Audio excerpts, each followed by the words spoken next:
Nami isa ka pasyente nga imbis ni gawas na unta siya sa iyang 6 months nga rehabilitation, nakurat na lang mi nga after 2 weeks gikan sa iyang pagka-discharge, gidala na lang siya sa ER.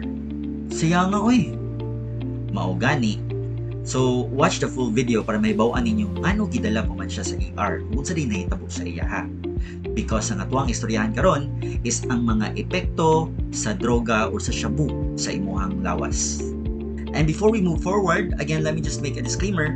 Yung kanihing atong istoryahan karon is all about awareness and educational purposes only. O dili ni siya intended nga mo replace og any actual and any other complicated nga mga scenarios. Hi, I'm Dr. Junes. I'm a registered nurse and a rehab practitioner by profession. And ang atuang istoryahan karon is very unique gyapon kay no tungod kay mo ni siya ang pinaka number 1 nga illegal drug diri sa Pilipinas. O mao ni siya ang ginatawag nato nga methamphetamine hydrochloride or ang pinakasikat niya nga pangalan is shabu. So kaning shabu nani siya ginatawag nato nga severe effects sa lahi-lahi nga aspeto no sa ato ang sa kinabuhi sa usa ka tawo, mapa physical man, mapa emotional, mapa mental, mapa social ug even sa spiritual nga area sa usa ka tawo. So atong isa-isa ho na siya. In terms of physical gani, pagmintag physical, ang common jud kaayo nga epekto sa lawas sa usa ka tawo is musaka ang iyahang ginatawag nato nga heart rate ug ang ginatawag nato nga blood pressure. Tungod kay kani manggong shabu mo tapot ni siya sa imuhang mga blood vessels no. And if that happens, maka-cause ni siya og kanang ginatawag nato nga mga atherosclerosis, kanang mubaga ang ugat-ugat. And kung baga gani sila mugamay ang daganan sa dugo, dira na dayon magkapaspas pud ang ato ang ginatawag nga blood pressure ug ang ato ang ginatawag nga mga heart rate. And kana sila dako kay tsansa nga magka-stroke ang usa ka tawo or magka-heart attack. Ang isa po nga common nga problema gakuha in terms of physical is ginatawag nato nga pagbaba sa timbang or kana pong malnutrition. No? And also common kaayo sa mga gagamit og shabu nga ang ending naa sila problem sa ilahang dental tungod kay sunugon man gud niya ang mga ugat-ugat sa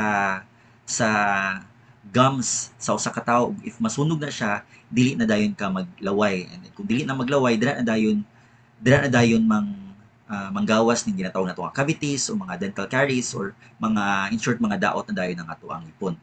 Naapoy common nga ginatawag nato nga mga skin issues no. Common kayo sa mga gagamit og shabu nga mupangit ang ilahang panit ug mutiguang sila og dali. So bati gyud kayo ang dagan. Dili na ka mahimong gwapo or gwapa if magamit ka og shabu.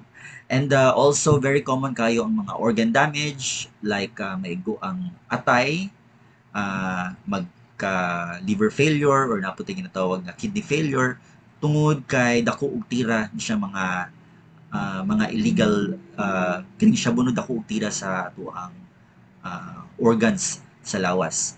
And also naatay ginatawag nga neurological damage because over time man gud mahimong irreversible, mahimong problematic ang brain wherein magkaproblema siya og recognize sa iyang like motor skills, di nakabulmulakaw or maglisod na ka og lihok. And the same goes with the memory, no, malimot ang usa ka tawo if not posible di kaayo nga mabuang ang usa ka tawo. Which is again this time related to the second area kundi ang ginatawag nato nga mental effect sa shabu sa ato ang pangutok. So one of the problem is that naay intense cravings no, grabe kayo ang pagpangita sa tao kung asa siya makapalit aning or makatilaw balik aning droga. And in relation to that, ang problem na dayon is since naa may cravings, buhaton na dayon sa tao ang bisag unsa maapil na ng mga krimen. So nanay uban dayon ng mga hold up, nanay uban dayon ng mangilkil or mangitag pamaagi sa krimen no para lang makapalit sila og bisyo. And the unfortunate events happen wherein na ay mga higayon nga madisgrasya ang usa ka tawo kay dako na kay nakabikil or dako na kay siya utang and dapoy uban nga mapriso tungod kinasapnan. Worst comes to worst jud is mamatay makaenkwentro og mga naay authority no na simba ko lang palayo kung unsay dagan sa mga ingana. Another one is syempre ang psychosis no, mabuang ang usa ka tawo if magpadayon siya o gamit og droga, especially if genetically speaking, if ang ginikanan gani na ay history nga napoy pagkabuang, matrigger ang usa ka tawo nga mabuang pud siya if magamit og droga. Napoy uban nga magka ginatawag nato nga magka-anxiety, mahimong dali ra kayo kulbaan, and feeling nila na ay gasunod-sunod permi, mo na siyang ginatawag nato nga panic attacks, and also mo as mentioned earlier, mo decline ang ato ang cognitive, ang memorya, ang pagunahuna magka naman na og kababa tungod kay katirahan ang utok na sa usa ka tawo. Ang ikatulong nga area no nga gakaigo pag magamit nga ni tag shabu is ang ginatawag nato nga mga emotional effects, wherein sa aspeto sa feelings or sa emotional na ay mga higayon nga dali ra kaayo magka mood swing ang usa ka tawo, meaning karon okay kayo siya, then taod-taod makalitlag ka suko, after ana mo okay na pud siya, and then makalit na pud dayon ka suko, or dali gamay ra kay nga istorya mabikil na dayon diretso. Napoy uban nga very aggressive kayo no, karon dali ra gyud kayo sila masuko, manumbag na sila para lang masatisfy or tungod kay dili sila ka-focus sa ilang pauna-una. And there's also those nga dali na kay ma-depress, down kay ilang paminaw, gababaon kay wala nay effect ang shabu sa ilang lawas, and naapoy uban nga naay mga suicidal thoughts, maguna-una sila og hikog tungod kay gadula na ang ilang utok, like na sila madunggan or naas na magstorya sa ilang nga buhaton ni buhaton na. And although naay feeling hinoon nga kanang very intense happiness no ang shabu apan intake, but if magbaba gani na siya, dali ra pud kaayo moabot ang pagka-irritable or mga ginatawag nga discontentment, dali ra pud din kaayo masuko as mentioned earlier.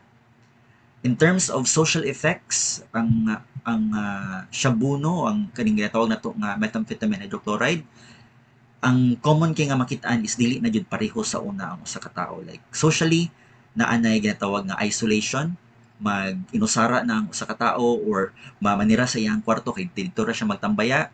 There's also what we call a relationship strain. Kumbaga galahi ang usa ka tawo, dili na kay siya ga-approach sa uban, or mahimo na siyang like cold shoulder no sa iyang uyab or sa iyang pamilya or sa iyang ginikanan or sa iyang mga igsuon.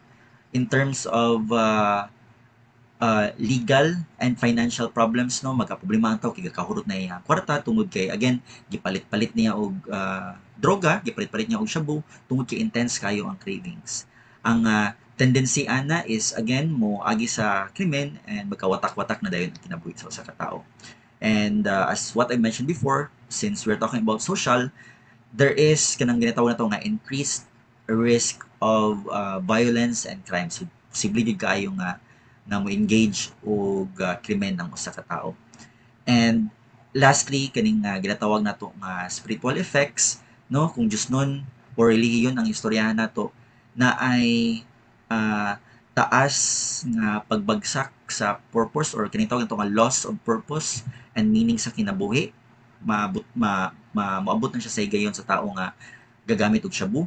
And there are also a lot of cases nga if mawala ng effect no, mo take over po dayon ang guilt o ginatawag nga shame, ang kaulaw tungod kay na-experience ni niyang ani nga klase nga higayon or tungod kay na preso siya.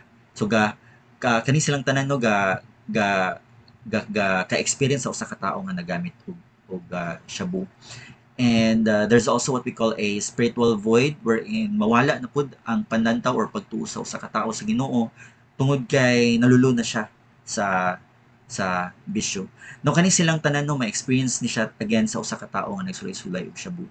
Worst comes to worst, if ang tao gani nga naay naapoy ginatawag nato nga comorbidity no, nga napod sila mga existing nga mga sakit, mas mosamot na gawas ug mas madali na gawas because common kayo sa tuang mga tao, physically or medically speaking, na ay mga nang high blood na sa ilang bigla, na ay mga dali na nagkaigo ang ilang atay or nagsaka ang ilang cholesterol tungod aning paggamit og shabu. And a very good example jud ana is kato nga mo ang pasyente jud before nga pagawas pagani niya sa rehab center tungod kay gimingaw lagi siya aning shabu, dako kayog impakto kay murag nabigla pud ang iyang lawas, intense kayo ang result sa iyang feeling nga kumbaga ni-trigger na hinuon sa iyang heart nga magka-problem. So nagka-heart attack, and let's take into mind nga ang pinaka-sudden o pinaka-worst scenario jud sa usa ka tawo nga nagsulay-sulay og shabu is ang ginatawag nato nga heart attack. And if mahitabo na siya, it will happen anytime and anywhere. Okay? So might as well jud nga dili magsulay aning shabu. So there you have it. Again, mo ni sila ang naay epekto sa ato ang totality, no, maigo ang ato ang physical, ato ang mental, emotional, social, and of course ato ang spiritual. So hopefully naamoy natun-an aning discussion. If you do have comments or questions, feel free to put your comments down below, and do not forget to hit on the like notification button and also subscribe. And always remember, sulay-sulay lang og gugma pero ayaw jud sulay og droga. Ayo-ayo niya.